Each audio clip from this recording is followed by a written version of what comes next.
He's grown up since the last time I saw him. And you are? Ellen. Ellen. Nice to meet you. John, hi. Rob. Nice to see you again. Gosh, it's great to see you. Nice to see you. No, the one that was giving directions. Are you ready? Was the Rob.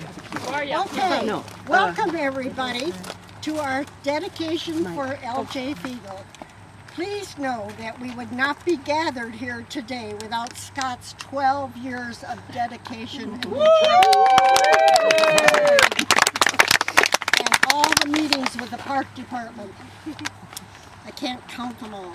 In planning this sundial tribute, Scott promised his dad that he would carry on the plans that were originated with Leck and Elizabeth over 20 years ago to honor my father's memory with all of his contributions to the city during his lifetime on this property that he once owned. Scott's daughter Erin, where are you? Right here. Oh, Scott's daughter Erin, a landscape architect, came from Naperville, Illinois, and presented the plan for approval at the park department several years ago. And now I'm the last sibling of 6 to witness this special occasion. But we know that Leland, Elizabeth, Elaine, Levon, and Leck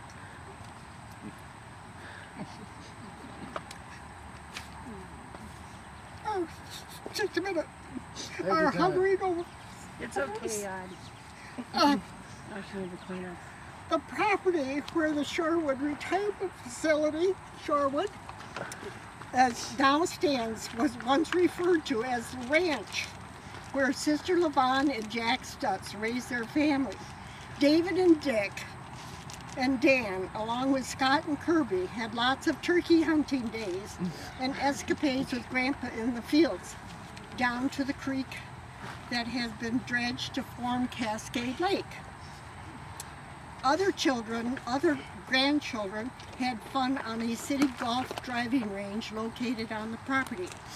LJ, as he was later known to many friends, chose to leave the farm where he grew up near Salem Corners with 10 siblings in favor of a career in the Rochester community and attended the former business college. In 1911, at the age of 28, he was elected county auditor for 8 years before he resigned to begin his banking career. He worked through the ranks to executive positions in 2 banks. He retired in 1950 from the First National Bank after more than 30 years, and then he was elected president of the Olmsted County Bank and Trust until he finally retired at the age of 75. But he served as director of the bank until his death in 1969. He once told me he believed he knew everyone in Olmsted County. During the Depression, he befriended many farmers in the area who were grateful for his bank loans.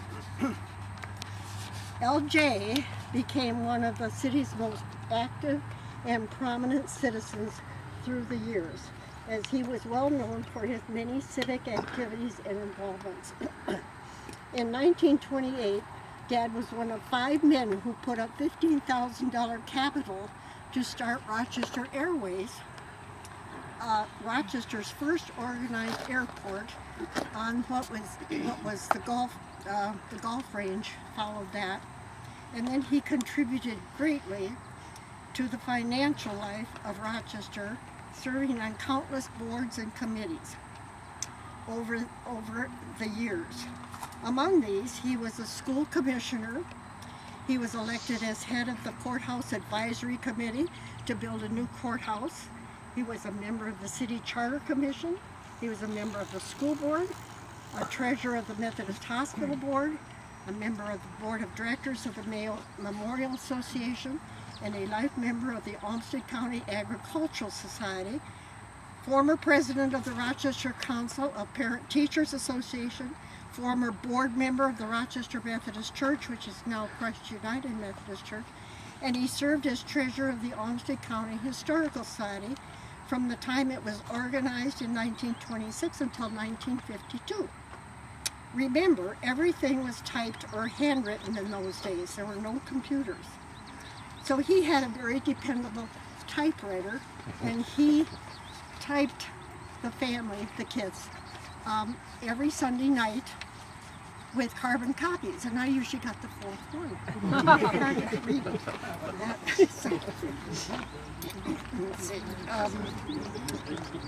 Then he served on the committee of, oh, my nose is running, just a minute.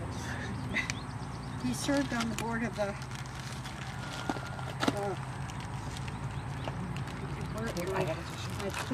Here, I have one. With the tissue here. Just a second. Here's some tissue.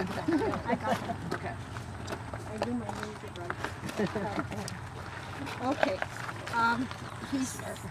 He served on the Committee of Industrial Opportunities, which assisted with the selection of Rochester for the site of IBM.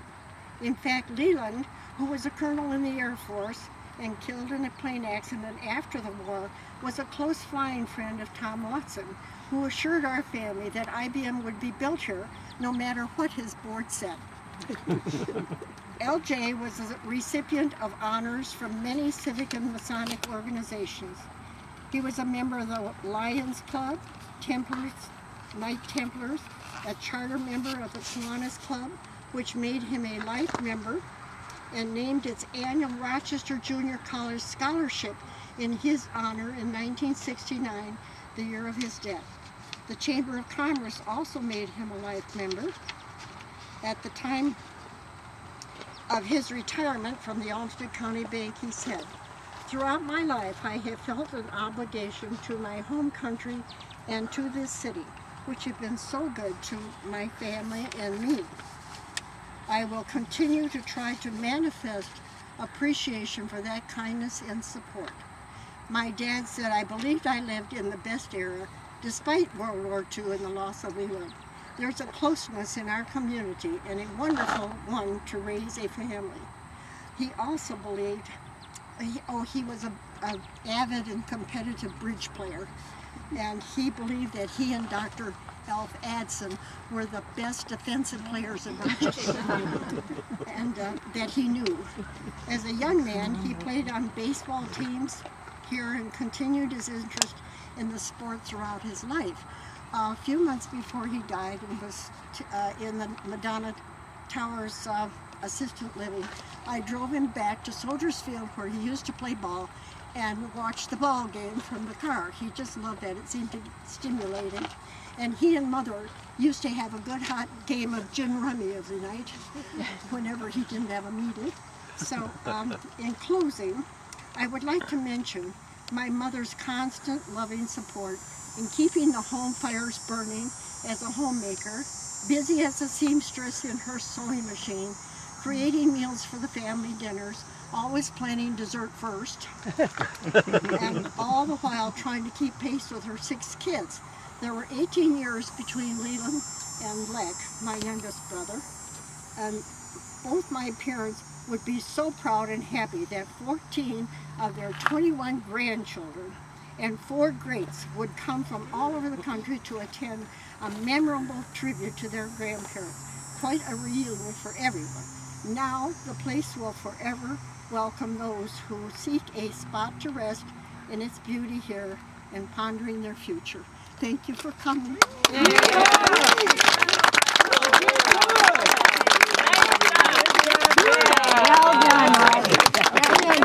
How much time you still had? Now Scott comes here like who are you? I have to have props.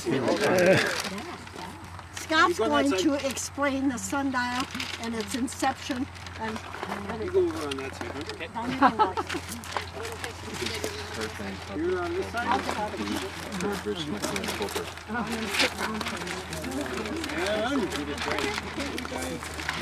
Oh, wow, nice visual. You guys in the back when I'm still trying to I don't have time to read it. Oh, these ranch having thoughts full and to keep somebody looking at someone since I can't remember all this stuff. I made a little timeline. Hey, We're on a time schedule and stuff like that. So, in 1930, Grandpa Fiegel, north of town, bought a farm, and it was about 250 acres. And my dad used to talk about the two horses he had, Victory and Sage, out there, and going out and dealing with all that. He sold that land in the 1950s, and in 1944, he bought this land. In 1928, as mentioned, it was right over there that we had Rochester's first airport. And they put in 15,000. They had a squadron of planes in Michigan fly over and land, and they had some big planes land because this was going to be the airport. The following week, they came back, but they landed over by, if you know where the corn cob is at Libby's, that was Mayo property. And so they had 268 acres. So pretty soon, this airport that they had done so much work for kind of evaporated. Well, in 1933, he and Leland went to the World's Fair in Chicago.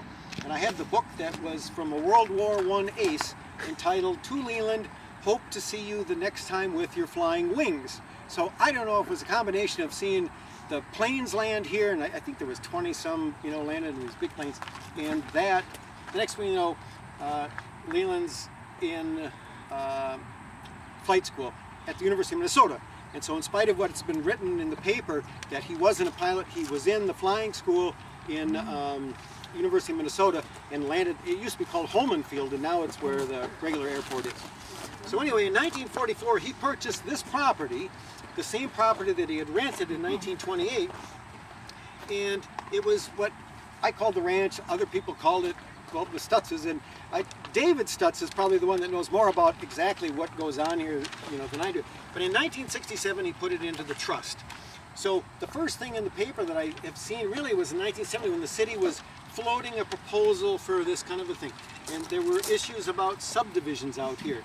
And the Lakeshore Trail, this became the 90s and all this. Well, finally Matthew, who was had signed a contract, right about here they had an offer for $830,000 to sell it. And the contract, it went through, and then it got voided at the end. So it was like back to square one. Everybody thought, it's over.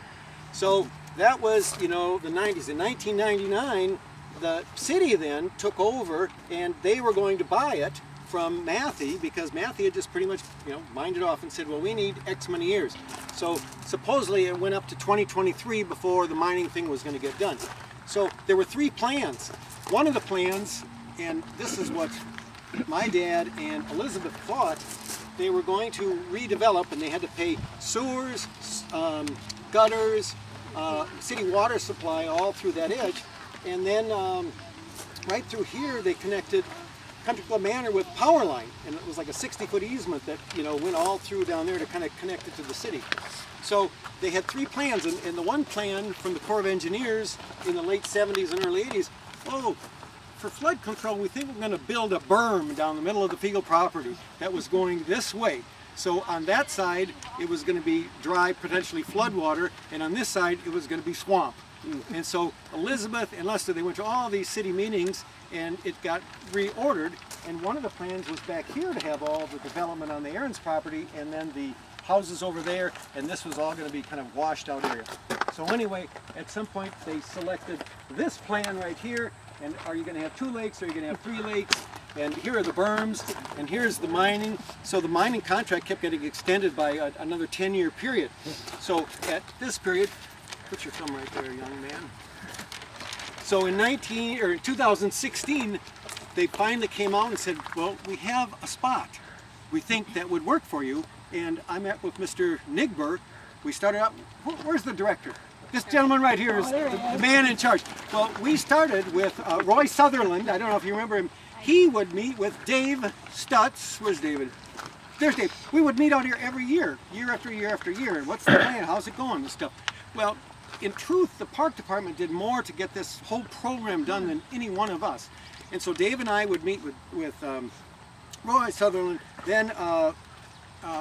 Stoltz, and then Mr. Nigber, and finally Jeff Feast, and they've all been wonderful of getting this and keeping all this. I mean, my dad would write and say, can you meet us? And it was always, just perfect. And so they're really the ones that, got the outline, and we just had to wait. Well, the people that live in that senior home over there, they gave, I think it was $2 million.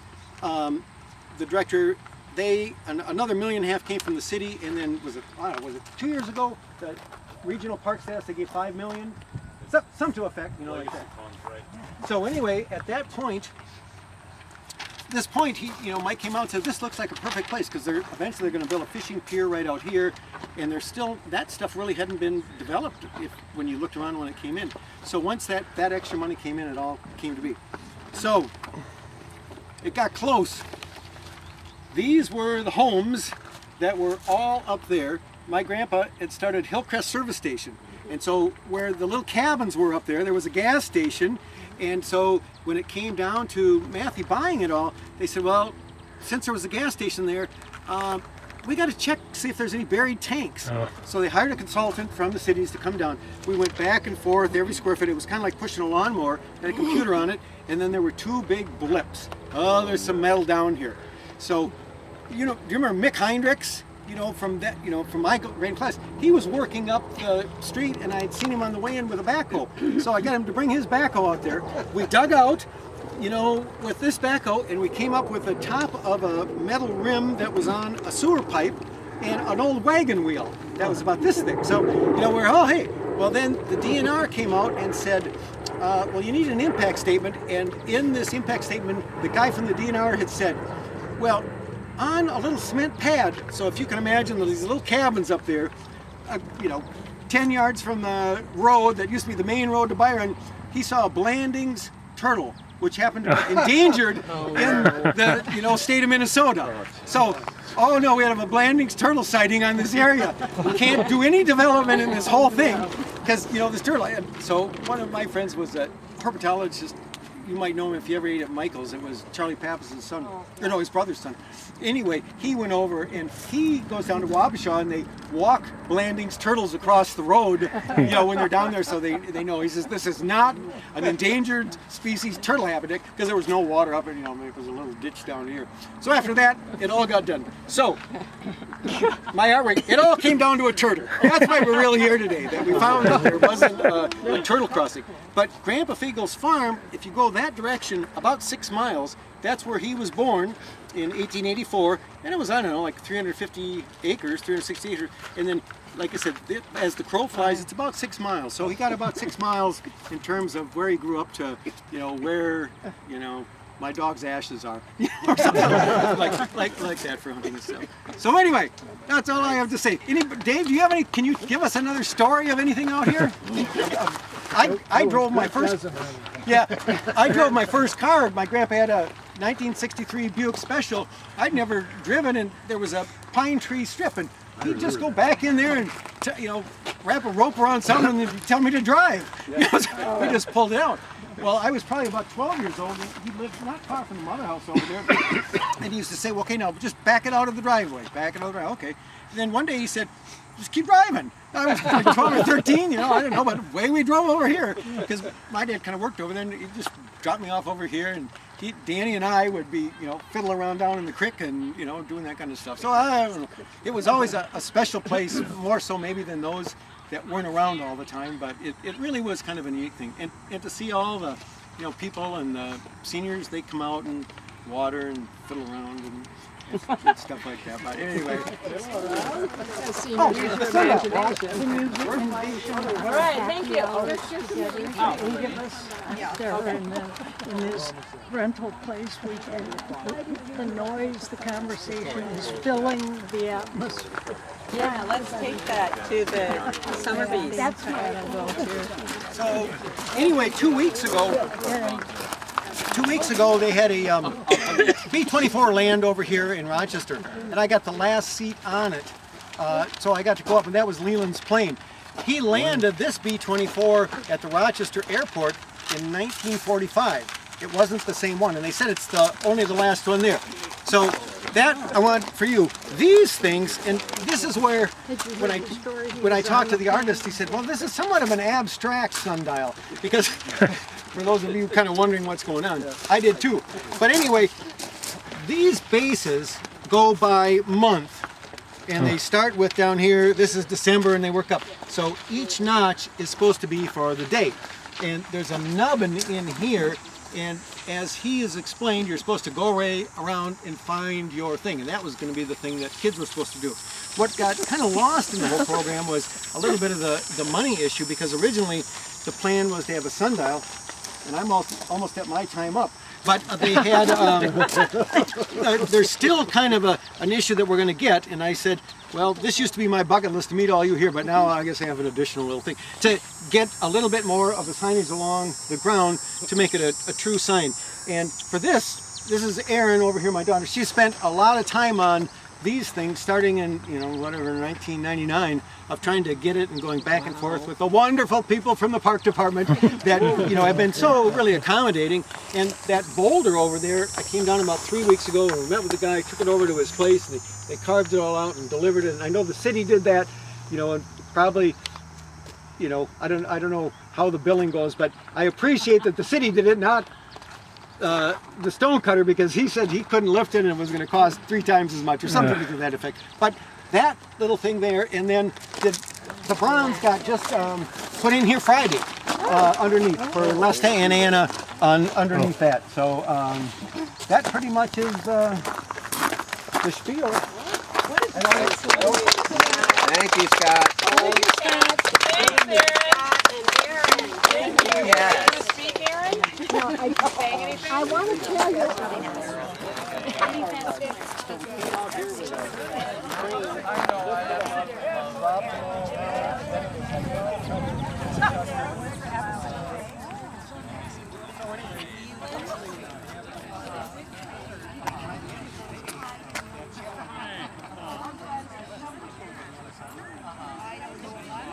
Yeah, that's right.